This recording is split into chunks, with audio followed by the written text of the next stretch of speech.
Okay, yesterday I did a trim on this right front, and I took a bunch of pictures before. I was studying the hoof wall grid, that is the vertical growth lines and the horizontal horn tubules, and trying to decide what to do. I have been working on the pillars because it's been discovered that when we bring back these toes and leave square pillars, we create levers.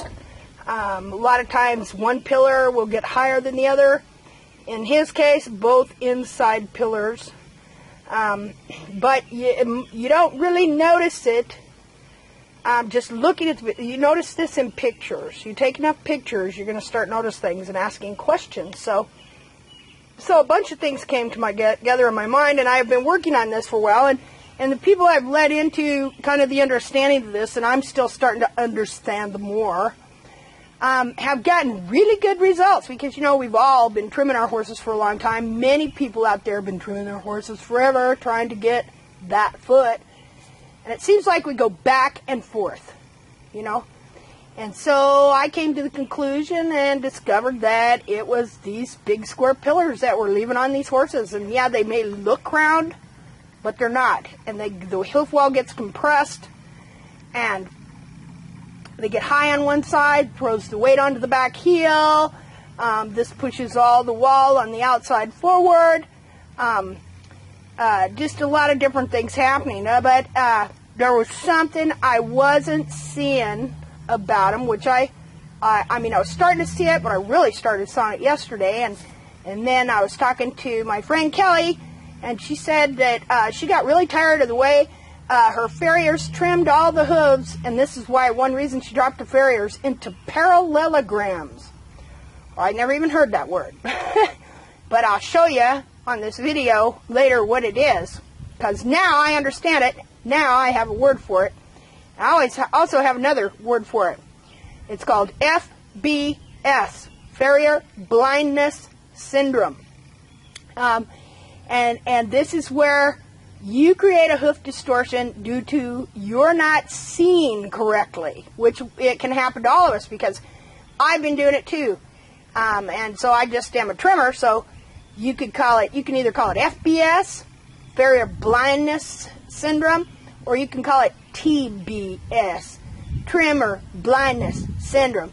Either way, both the initials wind up getting you so you're not seeing what's really going on. All right, we kind of like the FBS, but since we have it too, TBS, and that has some kind of double meaning as well. All right, so the thing about this syndrome.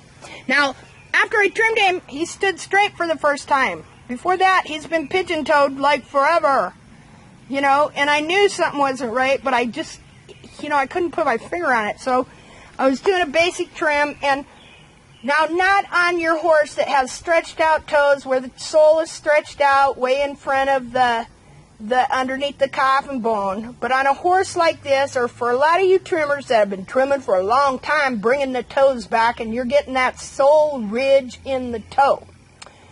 You really need to learn, and I'm learning it, how to control that ridge, because it will grow out of control. That's why I measure my dorsal walls. I keep his walls here at 3¼ inches, and I'm trying to keep the pillars here at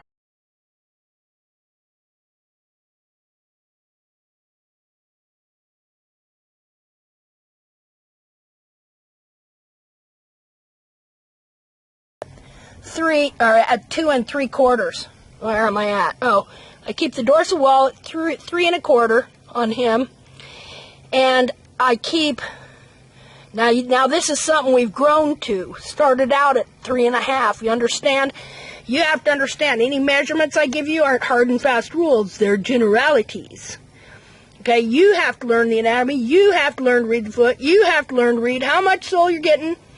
Things like that.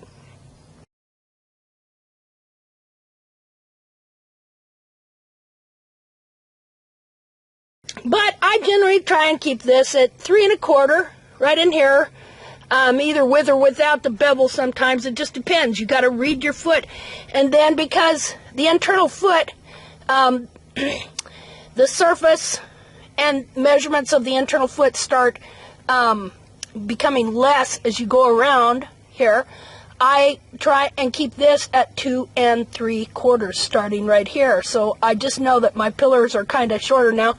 It'll probably get to the point where I can read the foot good enough that I may not have to use these general measurements, but for him I do. And remember, this horse has a very compact foot. He hasn't got a big old long stretched out toe with thin stretched out sole.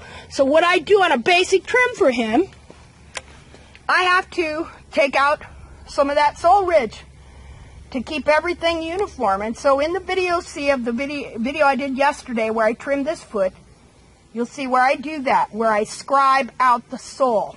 And I'm just getting better and better results from doing this and not letting that sole ridge, which they'll call a toe callus, get away from me. Because once you get a compact feet and these feet start to really grow back, the wall, and it'll really develop that sole ridge in the toe, because you know that the sole is what? Crescentric. It is convex on the perimeter, and then it becomes concave, crescentric, partaking of both convexity and concavity.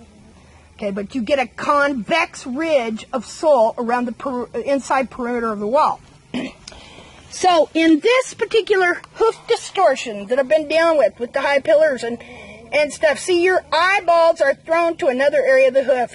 His feet got very asymmetrical, very wide on the outside. And, you know, looking at the sole picture, it would always be wider on this side. Okay, so kind of what happens is you get a high pillar here, throws the weight to the outside heel. This runs this whole area wall here forward. This kind of runs forward and dishes out. Okay, this inside, it compresses. The wall really compresses up in here. And it slowly also starts to grow out this way. And what you get is you get what's called a parallelogram foot. And what that is you wind up trying to trim and match this long pillar.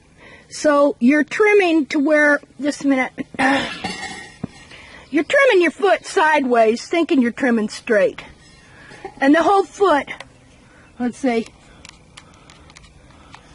in reality the foot is like this, okay? But you're trimming the whole thing over this way, okay? And the center of your toe, you're seeing over this way. And even the frog, everything gets kinked. The whole hoof capsule, which should be like this, goes just like you slightly turned it.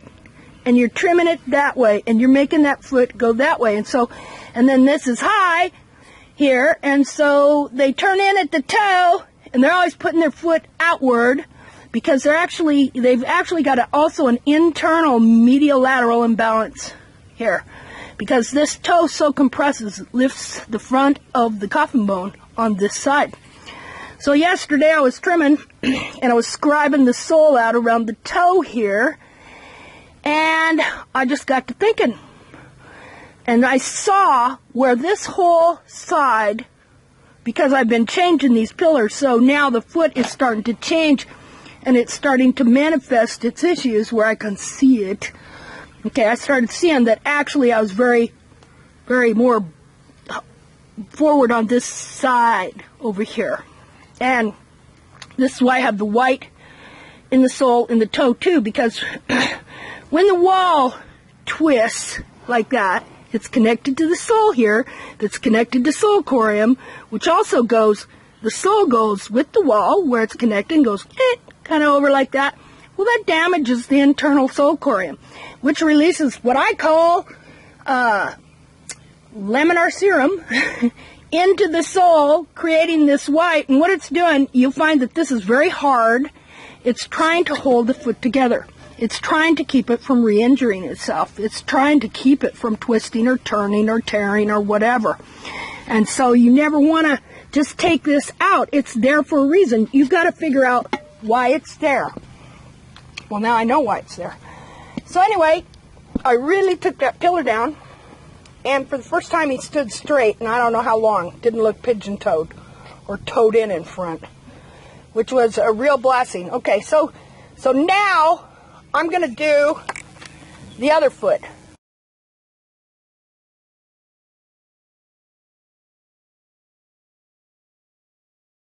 Okay, so here's something you need to know about these pillars right here. The name of them.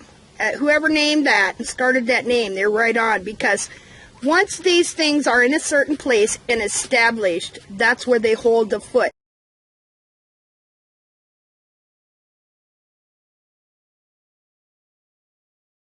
And so you can have distortion going on here and there, all behind here, trying to correct it. Like say you have jammed hoof wall, you know, you're constantly beveling the side, trying to get it down. I mean, different things like that, run forward heels.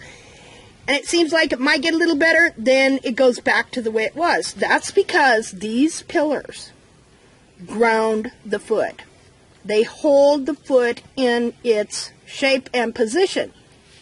So, you know, even though I might have a decent looking foot, if I've got distortion in these pillars, which is very hard to see sometimes if you aren't looking at pictures, and you'll see bulges and ripples and things like that. Okay, then no matter what I do, the foot is not going to change the way I want. And so it's just like I've had constant jamming on the inside here. Very stiff, very jammed up into the hairline here. I noticed on that other foot already, the jamming has totally released from getting the pillar straightened out, because the pillar jams, it grows up, and then it pushes all the rest of that wall up, and it's just going to stay there. It's not going to come out. So you can, you know, bevel it, you can do anything to it. It's not going to change, okay? Because your pillars are not straightened out here. They're still bulgy forward and everything, even though you've brought the toe back. Now, I want you to keep remembering that when I do this, what I'm going to do here, that I'm dealing with the foot where the wall is back tight, except I have some issues in the pillars here, because I never brought them back when I brought the toe back. But that I've got really thick, hard sole, and I've got a lot of sole ridge here in the toe. So I'm going to, okay, you want to rest that for a little bit? I'm going to do what I did to that other pillar. I'm going to scribe into that. And this is something you need to do, is to learn to scribe into the sole. This is especially important too with laminitis.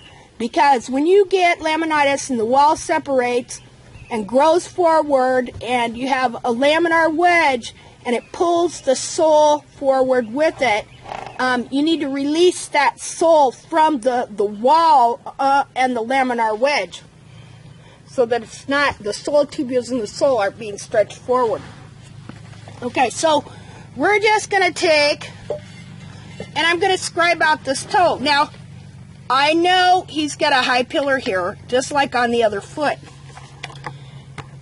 Okay, so when you scribe, you want to go clear up to the wall. See? Yeah, I might have to get my sharper knife. See that? I'm clear up to the wall. This gets very hard. And it can grow very long.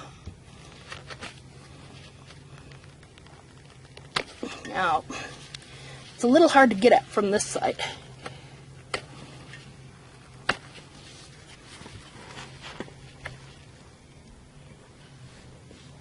Jeez. I might ought to use my other my frog knife, which I don't like to do, but I think I will. Okay, so what I am doing here, that's the wrong knife, is I'm coming right into the wall here. See that? And I'm just going to take down this pillar a little bit.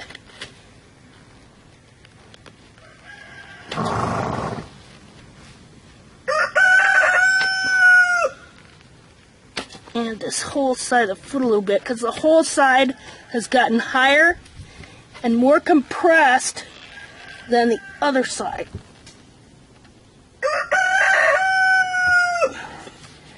Yeah, that sole is very dense and very hard.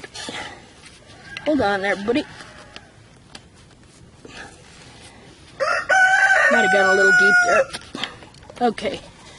Hold on. Hold on.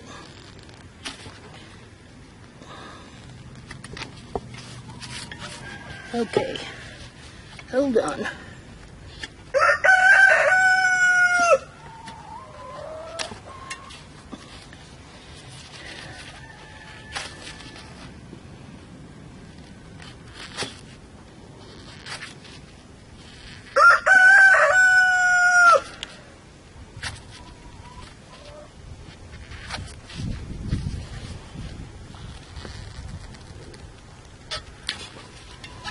Hold on. Rest it for a bit.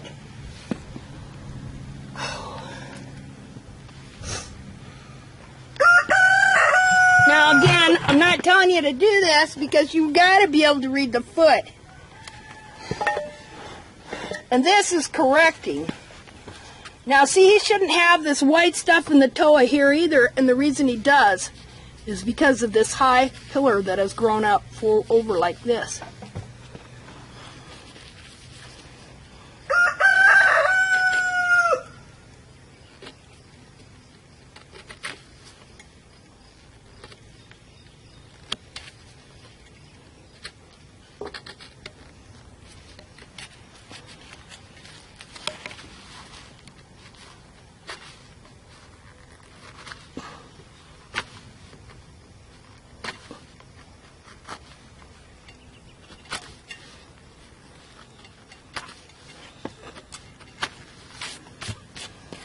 Okay, now I can see that high pillar. Now one thing I never do when I do this, I never leave the sole higher than the wall.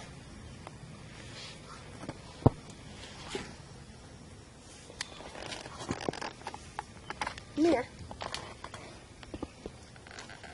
Yeah, you're making me move, aren't you?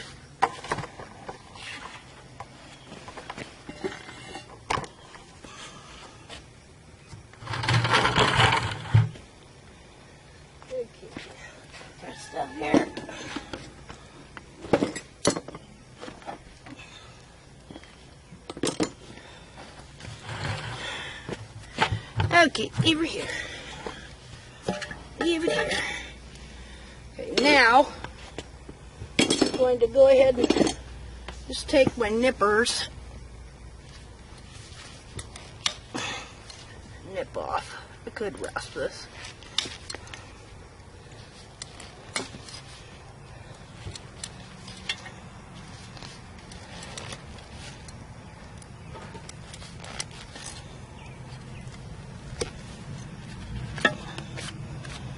Okay.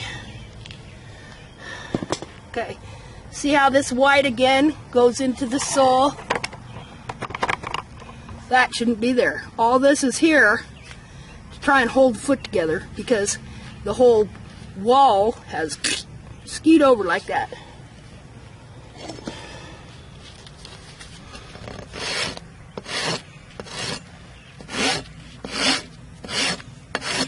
Now I'm just gonna level this out.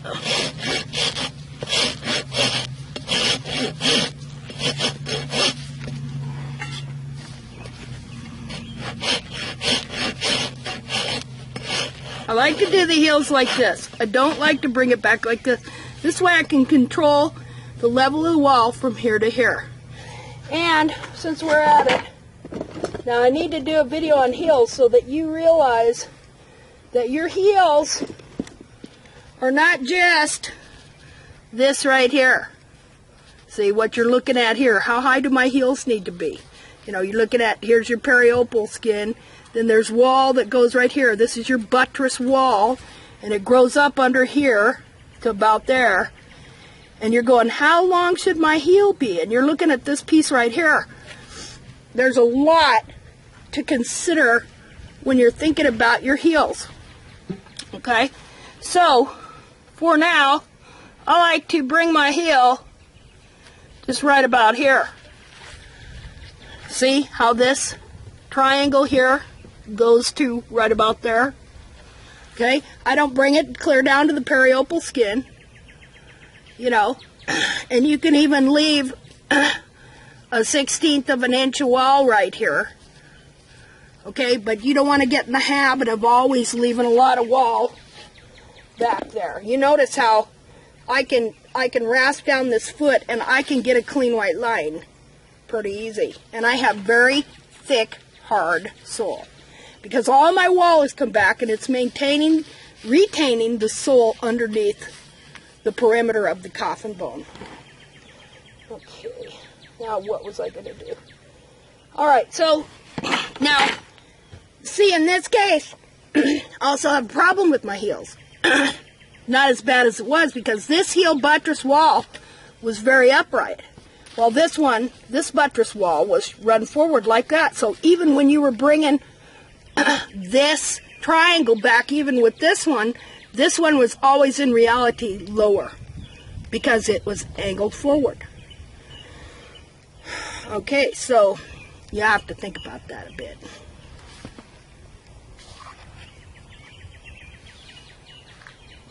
All right. You know, so now I'm just trying to keep them kind of level a little bit so that I'm not over-lowering this side of his foot. Okay? All right, so. All right. So I've taken this pillar down.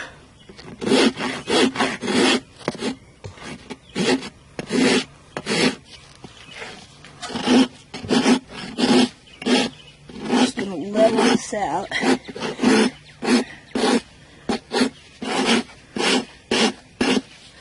I'm going to look down because I don't... See, now this bulb, here's the thing you have. When this heel gets run forward, it pulls this bulb down. Meanwhile, this heel gets high, pulls this one up, shoves it up. So your bulbs, one is higher than the other. Because the whole back of this foot can move. Here, so I'm going to leave this heel here slightly longer than this heel so it will match up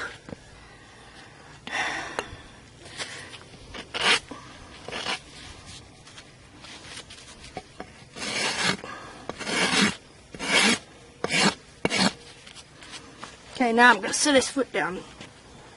See if he's standing straight now that I took that pillar down. Yes, he is.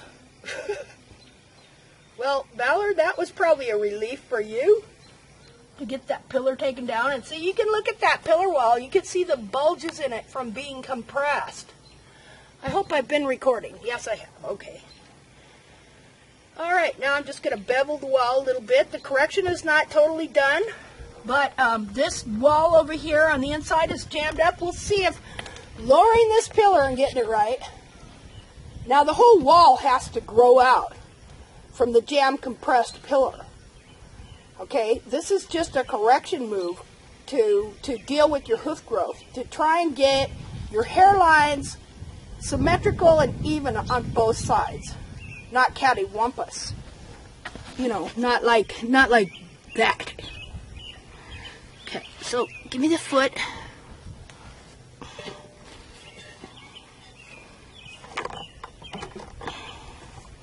I'm going to sight down the toe. That looks pretty darn level.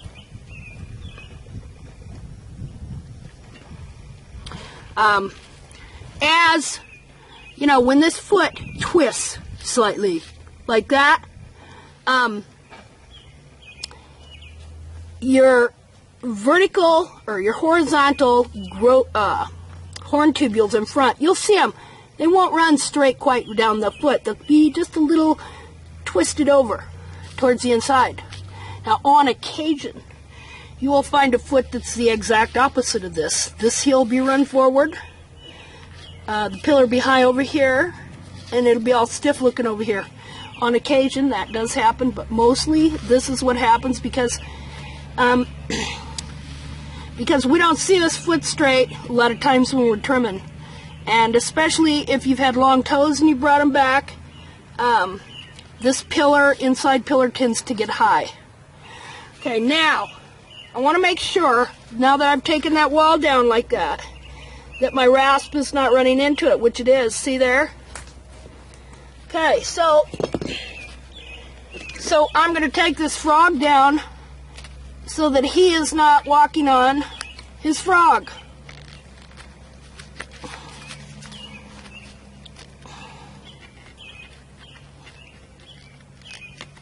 Not doing a very good job here because I use this to trim that wall and I dulled it.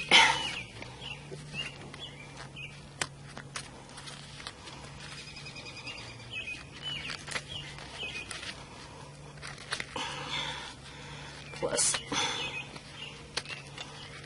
I had some gal do a comment on my YouTube channel, but I'm doing everything wrong. You should never touch these frogs. Have other people make comments. How can somebody that don't know what they're doing teach other people that don't know what they're doing? Well, because it's a free country. Ha ha ha. But here's the thing. I had people who claim to be experts tell me to begin with how to do this. But I never got the results they said I should be getting, and guess what? Neither did they. Once in a while, if the horse already had good, decent feet. I mean, there was some improvement, but wasn't getting what I thought I should. And so, you have experts tell you the way it is, and so you believe it, and of course we share. That's YouTube. Look here. Well, guess what? Then I found out that if they were telling me the truth, I should be getting the result in the feet, right? So, I had to unlearn a whole bunch of expert stuff. And then I had to start figuring this out myself. So this is a project. I'm not telling you I know all there is. But I'm finding things out, and I'm seeing it in the feet. You know, it was the experts that told me what to do. It was the experts that trimmed my horse. To begin with, it stopped me looking for answers. It was the experts taught me what I should do on this barefoot trimming that didn't work. Okay? I'm just a horse owner looking for answers. So yeah, you got a person here, don't know what they're doing, telling other people don't know what they're doing. What I'm doing and what I'm learning and how it's, I'm finally learning the truth about this. See, that's the thing. I'm searching for the truth of what's really going on here. And the horse and the hoof don't lie. Okay? There was a time when I was blind and I thought I had good feet and I didn't. Okay? Now, here's the thing. I don't want any wall sticking, any sole sticking up above the sole, because that will make them sore. So I just come around here and I make sure I got no wall above the sole here.